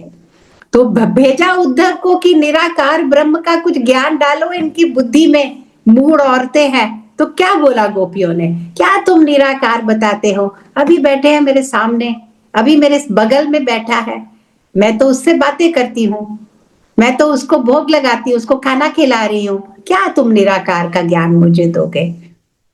तो वो ब्रह्म पर्यंत रम गई थी, उन्हें पेड़ पौधों में भी भगवान दिखाई दिए। जैसे श्रीमद् भागवतम का एक पहला ही चैप्टर में आता है ना, शुकदेव जी की व्याख्या जब होती है, शुकदेव जी कैसे हैं, तो यही बताया गया कि जिनके लिए पेड़ पौधों ने उत्तर दिया था, वेद व्यास जी उनके पीछे पीछे जा रहे थे, बेटा रुको बेटा रुको, तो पेड़ पौधों ने उत्तर दिया, उन्होंने नहीं उत्तर दिया। ऐसे सर्व घटवासी शुकदेव जी को प्रणाम है कि उनका एग्जिस्टेंस पूरी तरह से सब में आ गया था। हमारे बच्चों के साथ हमें ऐसा अनुभव आता है, माँ को स्पेशली आता है ना, अगर बच्चे तकलीफ में हो माँ को अनुभव हो रहा है ना, क्यों, क्योंकि वो हार्ट लेवल से बच्चे उन्हीं में समाये हुए हैं, वो अपने बच्चों में समाई हुई हैं, ऐसा एक भाव हो गया है, क्योंकि माँ की ही तो शरीर से वो शरीर बना था, तो उन्हें अनुभव आ जाता है। ऐसे ही जैसे जैसे ज्ञानी लोग जो होते हैं, तो गुरुदेव कहते हैं ना, एक बार ऐसा हुआ था ऋषिकेश में, कोई सोया नहीं पूरी रात, हमारे एक साधक, तो गुरुदेव ने कहा मुझे पता चल जाता है रात को सोते सोते जब कुछ लोग जाग रहे होते हैं। हाँ, एक बहुत सुंदर कहानी है रामाकृष्ण परमहंस के लाइफ की। लास्ट डेज में ना उनको कैंसर हो गया था, गले का कैंसर था, कुछ नहीं खा पा रहे थे, बहुत बड़े फूडी थे, खाने का बहुत शौक था, पर लास्ट डेज में कुछ नहीं खा पा रहे थे। तो उनके डिसाइपल्स ने कहा कि आपकी माँ के भक्त थे, आपकी बात तो माँ टालेंगी ही नहीं, आप जाओ ना, माँ को बोलो कि मेरे को थोड़ा रिलीफ दो, मैं कुछ खा सकूं। तो रामाकृष्ण ने कहा अच्छा मैं जाऊं बोलूं जाके माँ को, तो आपने कहा हाँ हाँ बोलो बोलो बोलो। तो मंदिर में जाकर माँ के पास प्रार्थना की, बाहर आए तो सबको गालियां देने लगे क्या तुम लोग पादी हो, तुम लोग मेरे को बिना बैठे बिठाए डांट डलवा दी माँ से आज। माँ ने क्या कहा, माँ ने कहा अरे वो खाता है, गोपाल बैठ के खा रहा है, तो उसमें तू नहीं खा रहा, तुझे अलग से खाना ही जरूरी हो रहा है, तू तो सब में है, सब खाते हैं तो तू भी खा रहा है। तो ये भक्ति का ये पराकाष्ठा है कि भक्त पूरी तरह से भगवान स्वरूप हो जाता है, और फिर जो भी गुण प्रभु के हैं वो हम में भी आ जाते हैं। जो तू है सो मैं हूं, जो तू है सो मैं हूं।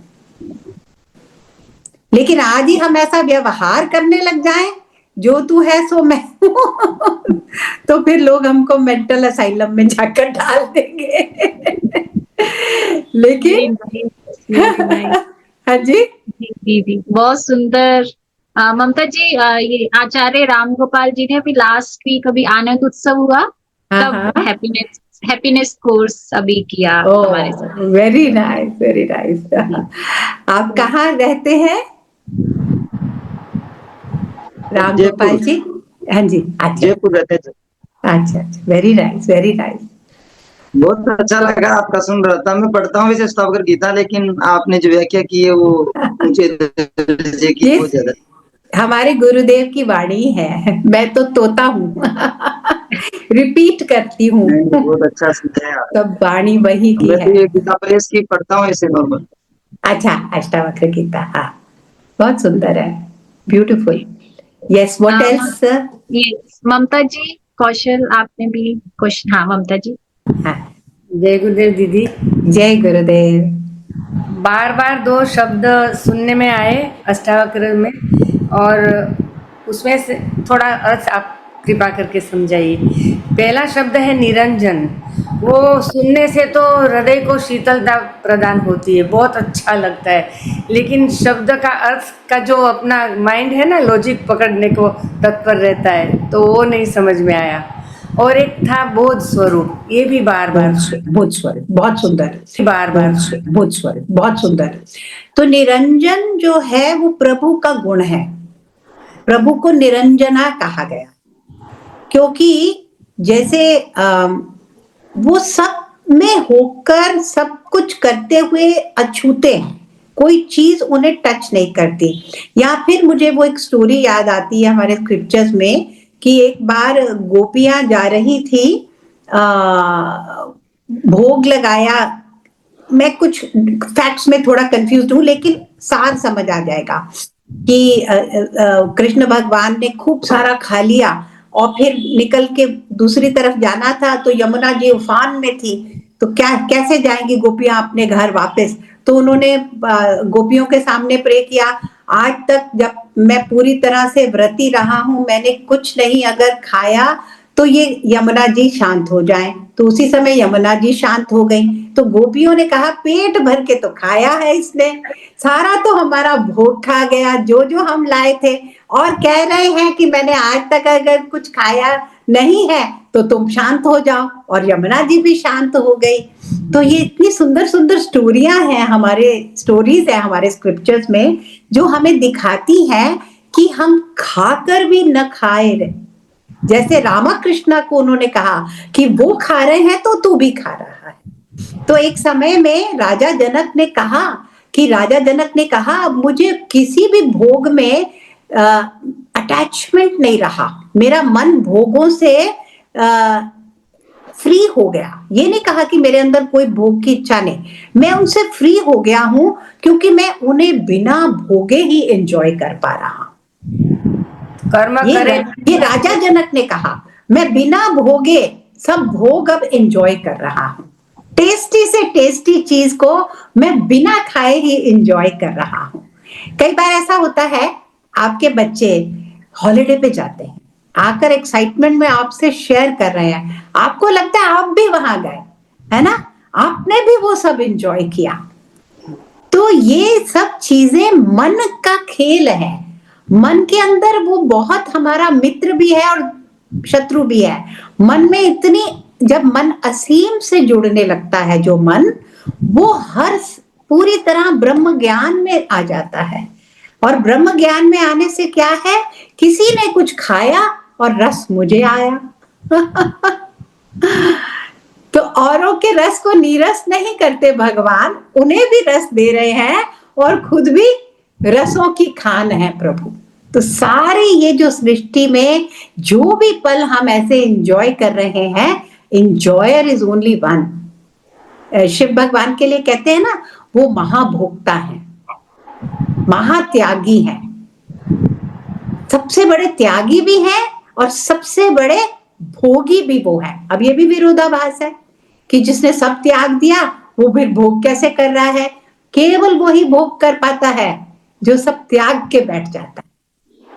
उसको एक रोटी के कौर में भी, उस रोटी के कण कण में जो रस वो पाएगा, हमें तो पता ही नहीं चलता हमने खाया क्या। कई बार शाम को कोई पूछे या 2 घंटे बाद पूछे आज लंच में क्या खाया, तो सोचना पड़ता है भाई क्या खाया, कौन सी दाल थी, कौन सी सब्जी थी। तो महात्यागी भी वही है, महाभोगी भी वही। और दूसरा आपने क्या था, एक तो निरंजन और एक बोध स्वरूप। बोध स्वरूप, हाँ, तो जब हम निराकार हैं, तो अभी जैसे मैंने कहा था ना, जब मैं केवल निराकार हूं लेकिन मुझे अपने होने का आभास हो रहा है, वो आभास मेरा है कि मैं हूं, वो जो हूं है, वो जो आभास है, वो बोध है, वो परम ज्ञान है, वो शाश्वत परम ज्ञान है, जिससे मैं सारे ब्रह्म का ज्ञान पाता हूं, क्योंकि मैं केवल बोध स्वरूप हूं, मैं बोध मात्र ही हूं और कोई मेरा रूप है नहीं। Very nice. मधुलिका जी कुछ पूछना चाह रही है? आपका क्वेश्चन है मधुलिका? हाँ जी, कौशल जी कुछ पूछे। हाँ मधुलिका। जय गुरुदेव दीदी। हाँ जी, जय गुरुदेव कौशल जी। हाँ जी, दीदी मेरा एक प्रश्न ये था कि अभी अष्टावक्र में एक जगह आता है कि गुरुदेव कहते हैं कि हम जो भी कुछ कर रहे हैं, कुछ भी कर रहे हैं, पढ़ाई कर रहे हैं, खेल कर रहे हैं, तो हर चीज़ के पीछे हमारी एक चाह है कि हमें कोई सुख मिल जाए। तो ये लाइन मुझे समझ में आई कि हम कुछ भी इवन साधना भी कर रहे हैं तो उसके पीछे भी हमारी चाह है कि हमारा मन ठीक रहे, हम खुश रहें, हर चीज़ के पीछे चाह है। वो कह रहे हैं कि तुम्हारी आवाज ब्रेक चाह हो है रहा है। तुम्हारी वस्तु है, बल्कि इनका साक्षी जी, वो एक जगह कहते हैं कि वस्तु को, परिस्थिति को, जगह को बदलने में सुख नहीं है तुम्हें, बल्कि तुम्हें उसका साक्षी हो जाने में सुख है। हाँ, साक्षी हो जाने में। तो कुछ वो बोलते कुछ करने में सुख नहीं है, बल्कि विश्राम में सुख है तुम्हारा। सारा जो सुख है ना वो विश्राम में है। तो निश्चय में सुख है, त्यागने में सुख है। फिर वो कहते हैं कि इसलिए आगे फिर वो कहते हैं कि कस्य सुखम ना करोति विरागा, ऐसा करके। तो मेरा प्रश्न ये था कि ये तो मुझे समझ में आया कि कुछ मतलब बदलने में सुख नहीं है, किसी विश्राम में सुख है। तो और लेकिन हमें ये भी समझ में आया कि हमें कर्म भी सारे करने हैं। तो पहले तो ये विश्राम क्या है? क्योंकि ये विश्राम हम लोगों ने पातंजलि में भी पढ़ा, हमने नारद भक्ति सूत्र में विश्राम पढ़ा कि विश्राम विश्राम में ही राम है, और इधर भी विश्राम की बहुत बात की है। तो पहले तो विश्राम क्या है? और इसी के साथ फिर प्रश्न है कि सब कुछ करते करते भी हम विश्राम में रह कैसे सकते हैं? क्या ये पॉसिबल है? मतलब ये खुद से होगा या हमें इसके लिए कुछ प्रयास करना पड़ेगा? हाँ, ये मेरा प्रश्न। Very nice. विश्राम में राम है और राम में विश्राम है। केवल विश्राम में राम है से बात नहीं बनती, राम में विश्राम है।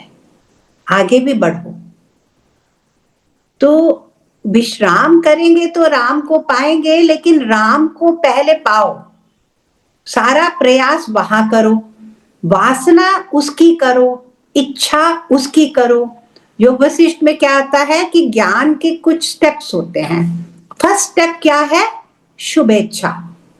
शुभ की इच्छा करना शुरू कर दो।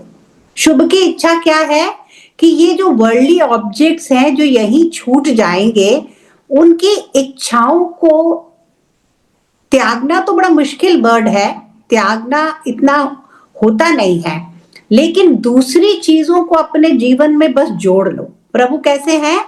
जैसे वो कहानी है ना कि कैमल को कुटिया में एक पांव दोगे तो पूरा कैमल का कैमल अंदर आ जाता है फिर आपको रहने की जगह नहीं छोड़ता। ऐसे ही प्रभु हैं। प्रभु को थोड़ा सा स्थान दो अपनी लाइफ में, एक उंगली भर का उनका स्थान दो। छोटे से कान्हा है, कितने छोटे हैं, उनको स्थान दो। वो पूरा का पूरा फैल कर ऐसे फैल जाते हैं जैसे वामन अवतार में प्रभु फैल गए थे ना, सारी सृष्टि को उन्होंने अपने कदमों में ले लिया। ऐसे ही प्रभु करते हैं। प्रभु की इच्छा करोगे तो बस प्रभु ही प्रभु, प्रभु ही प्रभु हो जाते हैं। फिर हम क्या कर सकते हैं कि सब कर्म करते हुए भी हम निरंजन हैं। हमारा गुण क्या है? हम निरंजन हैं। जैसे प्रभु हैं ऐसे ही हम हैं। तो ये विश्राम कैसे करें, ये इसमें मत जाओ। श्रम कहाँ पा रहे हो वो देखो। क्यों तुम श्रम कर रहे हो?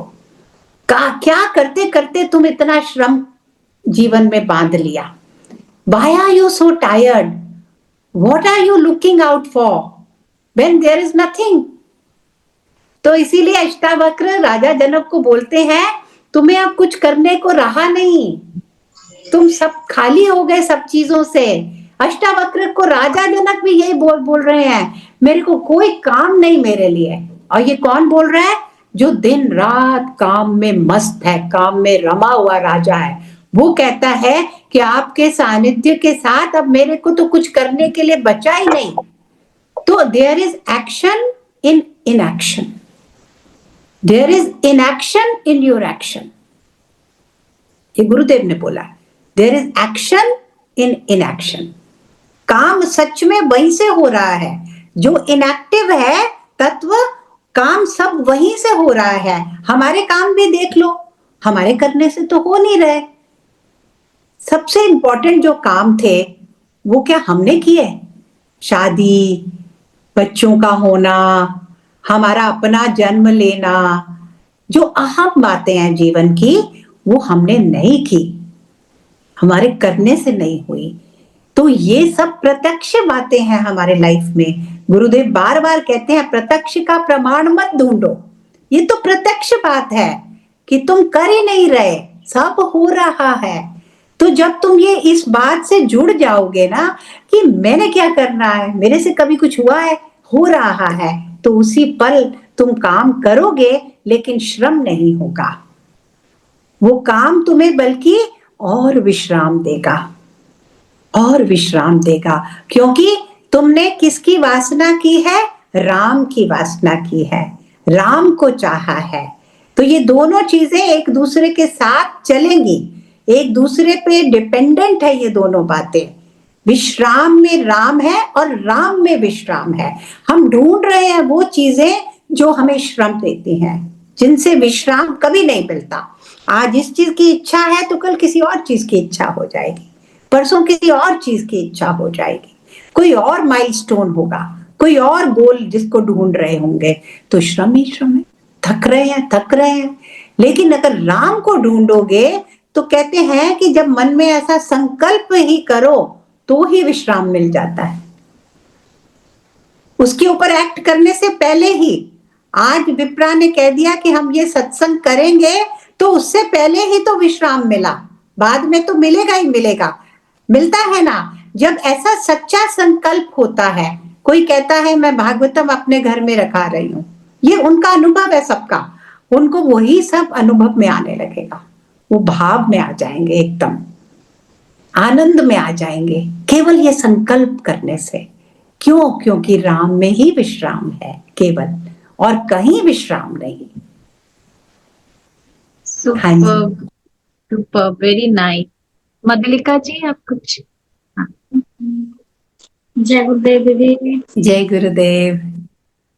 दीदी आपने बहुत सुंदर बताया, एक विचार वाला आपने बताया था, भाव वाला। एक भाव होता है कि हम उसमें रहते हैं हमेशा उस भाव में, तो मुझे ये अच्छा लगा है। लेकिन एक बात मुझे समझ नहीं आती कि कई बार हम अच्छे भाव में रहते हैं, और अच्छे भाव में रहने के बाद भी घर की ऐसी सिचुएशन, घर में कुछ ऐसा होता है कि हम एकदम से उसको सहन नहीं कर पाते उस सिचुएशन को, और हम नेगेटिविटी में चले जाते हैं। लेकिन उस नेगेटिविटी में जाने के बाद भी हम लोग अवेयर रहते हैं कि हाँ ये हम नेगेटिविटी में हैं, अवेयर रहते हैं, लेकिन हम उससे पार नहीं पा सकते, और वो नेगेटिविटी हमेशा हमारे उस सिर पे हावी रहती है। तो इससे निकलने का क्या उपाय है दीदी? दो तीन बातें हैं यहाँ पर। एक तो ये जो हमेशा वर्ड यूज किया आपने, ये फैक्ट नहीं है, ये सच नहीं है। हमेशा नहीं होता, थोड़ी सी देर के लिए होता है।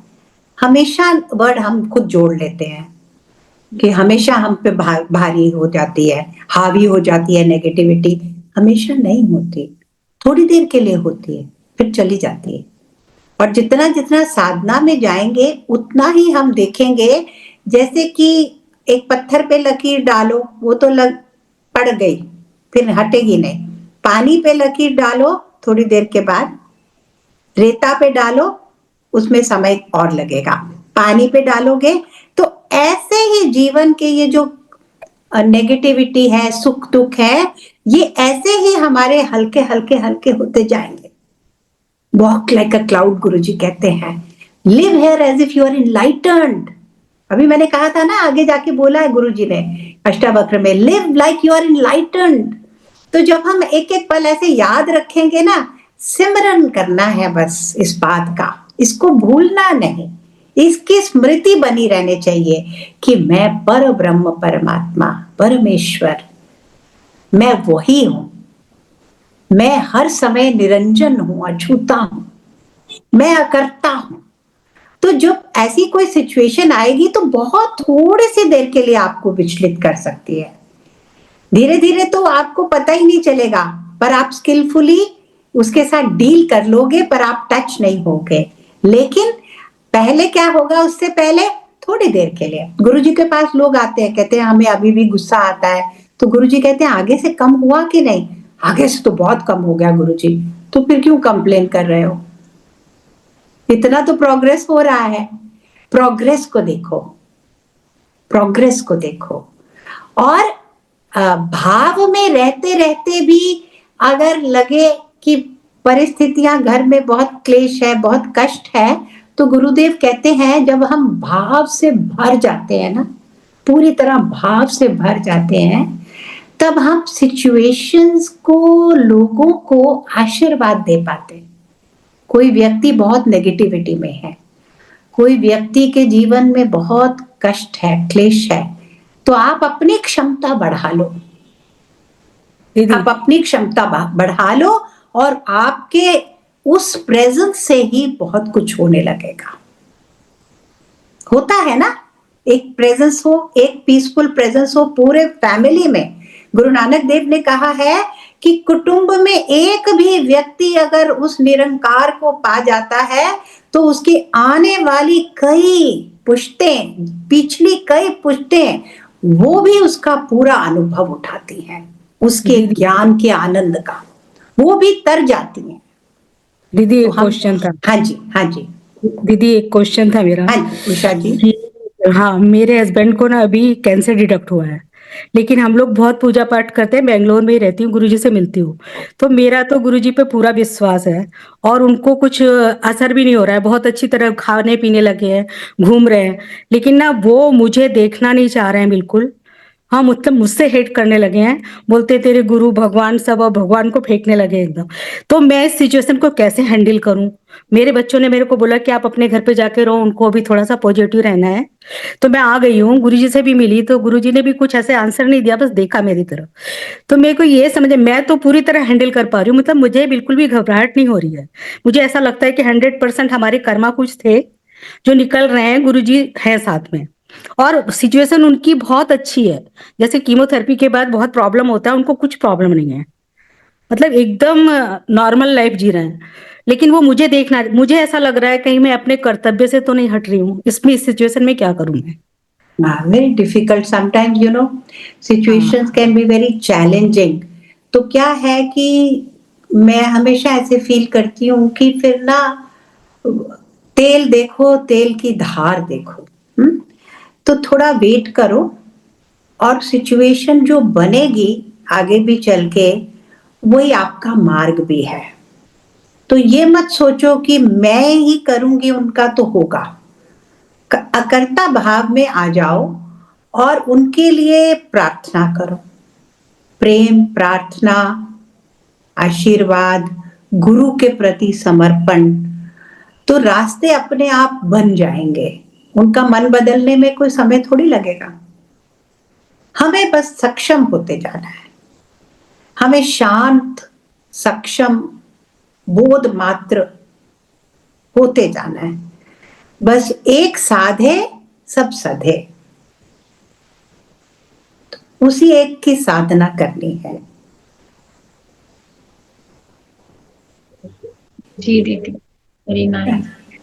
दीदी, एक तो लोगों ने और अनम्यूट किया है हाँ जी, प्रश्न। हाँ जी, हाँ जी, हाँ जी, लोकेंद्र जी आपने भी किया था, सुमन जी, हाँ जी, कोई भी पूछ सकते। जी लोकेंद्र जी। मैं तो ये बोलना चाहती हूँ, हमारे में तो जरा भी ज्ञान नहीं, लेकिन जब से शांति निकेतन सत्संग में जा रही हूँ, दीदी से मिलके इतना अच्छा लग रहा है, तो लग रहा है पता नहीं कितने बड़े उससे मिल गए और कितना ज्ञान आने वाला है। God bless you, really Guruji bless you. जी लोकेंद्र जी। हाँ जी। दीदी, अभी सारे आंसर्स तो मेरे को अपने आप ही मिलते जा रहे, तो मेरे मन में यही चल रहा था सब कुछ ना, कि मैं कोई प्रश्न उठता है उससे पहले ही मेरे को आंसर मिल जाते, मैं कभी कोई प्रश्न पूछ ही नहीं पाती, ये क्या चीज है? मैं बस यही लेके मैं सोच रही थी। वो प्रश्न पूछने वाले जो मैं है ना, बस उसको देख लो। जब प्रश्नों के उत्तर मिल ही जा रहे हैं तो फिर बाकी तो सिर्फ मैं बच गई है। उसको भी छोड़ दो। है ना? Super super. आई थिंक सबके क्वेश्चंस, अगर कोई अभी भी है तो एक आखिरी सवाल हम ले सकते हैं, अनम्यूट कर ले। हाँ जी, राम गोपाल जी। हाँ जी। मैं अष्टावक्र गीता को समझना चाहता हूँ और गहराई से। ब्रेक हो रही है आवाज। हाँ जी, अष्टावक्र गीता को समझना चाहता हूँ अच्छे से। हाँ जी। इस बाबत कोई किताब गुरु जी की हो? और हाँ, गुरु जी की किताब है ना, आप विप्रा जी ने बताइए। जी हिंदी में भी जी है, इंग्लिश में भी है, उनकी पूरी कमेंट्री है, जी उसके ऊपर पूरी व्याख्या दी है गुरुदेव ने। आप ऑडियो भी, पढ़िए।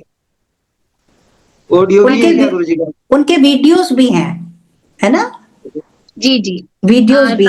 रामगोपाल जी, मैं वो ऐप आपको डाउनलोड करा दूंगी, आर्ट ऑफ लिविंग ऐप है। बाकी अगर किसी ने भी नहीं किया है ना डाउनलोड, तो वो आर्ट ऑफ लिविंग ऐप है हमारी, वो डाउनलोड करें। उस पे ऑडियो, वीडियो, गुरुजी की बुक्स का पीडीएफ, वो सब, और मेडिटेशन, गुरुजी के सत्संग, तो ये सब आपको वहां एक ही ऐप में मिलेगा, जहां से हम लोग भी सुनते हैं और मनन करते हैं। तो वो एक ही जगह गुरुजी ने हमें सब कुछ दे दिया है।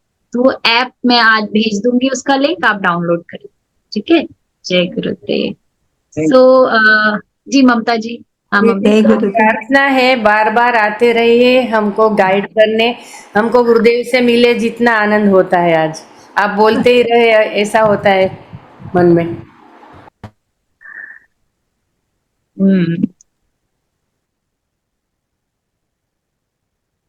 Nice to meet all of you. So nice. Vipra, very good, very good.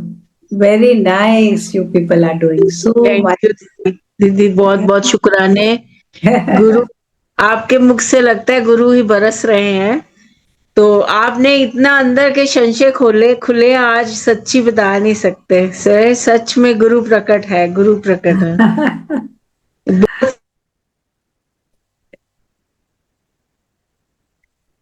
आप म्यूट, हाँ। हाँ प्रीति जी अनम्यूट। शुक्राने दीदी, आपने, आपके बहुत बहुत शुक्राने। Thank you. आपके आप लोगों ने मुझे बुलाया, मुझे भी ये 1.5 घंटा कैसे निकल गया पता ही नहीं चला। सच्ची दीदी, सत्संग के पल ही निर्मल है ना। हम शुद्ध हो जाते हैं, हमारा भी भीतर बाहर शुद्ध हो जाता है, सच्ची गहरी। Really really beautiful.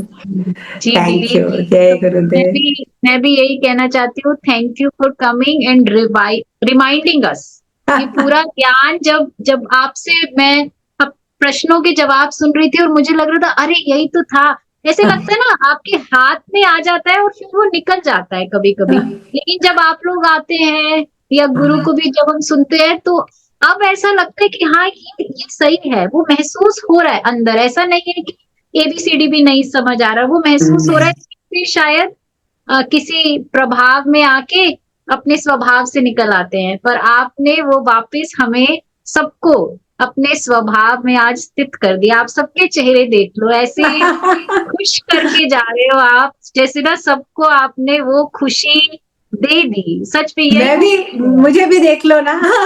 मैं भी तो कितनी खुश हो गई हूँ। हाँ, बिल्कुल बिल्कुल। Thank you. Keep coming, keep yes coming. Of course, any time. जय गुरुदेव। जय गुरुदेव। जय गुरुदेव। Thank you everyone. See you tomorrow. Jai Guru.